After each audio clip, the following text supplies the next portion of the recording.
ఓ పెద్ద మనిషి రోడ్డుపై వెళ్తూ రోడ్డు పక్కనే ఓ శిల్పి చాలా జాగ్రత్తగా శిల్పాన్ని చెక్కడం చూశాడంట. చూసి ఆ దగ్గరికి వెళ్ళాడు. ఎంతో శ్రద్ధగా అతను శిల్పం చెప్తుంటే ఏం చేస్తున్నాడా అని చూశాడు. ఆయన చాలా శ్రద్ధగా ఏమీ పట్టించుకోకుండా తన పని తను చేసుకుంటూ పోతున్నాడు.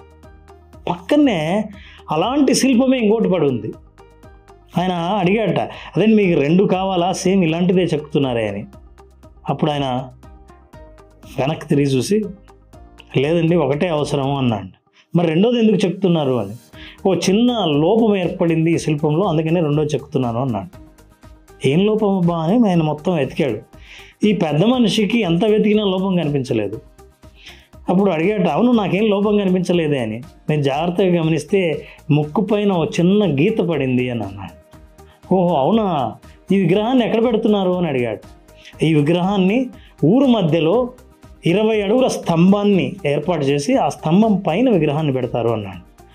20 అడుగుల స్తంభం పెట్టి ఆ పైన విగ్రహం పెడితే ఆ పైన ముక్కుంటే ముక్కు పైన గీత పడిందా, అందుకని రెండో చెక్కుతున్నారా, అయినా ఎవరు చూశారండి, ఎవరికి కనిపిస్తుంది అన్నాడు.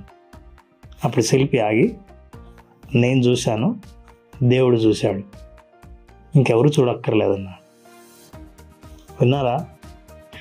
యాక్చువల్గా ప్రొఫెషనల్ ఎక్సలెన్స్ కానీ జీవితంలో ఎవరైనా ఎక్స్పర్ట్ ఉన్నారంటే ఇతరులు ఎవరో వ్యాలిడేట్ చేయక్కర్లేదు, ఇతరులు ఎవరో మీ గొప్పతనాన్ని గుర్తించక్కర్లేదు. మీ లోపల అంతర్గతంగా మిమ్మల్ని మీరు గుర్తిస్తే బయటకు వచ్చే ప్రోడక్ట్ ఏదైనా సరే అది ఎక్సలెంట్ ప్రోడక్టే అయి ఉంటుంది.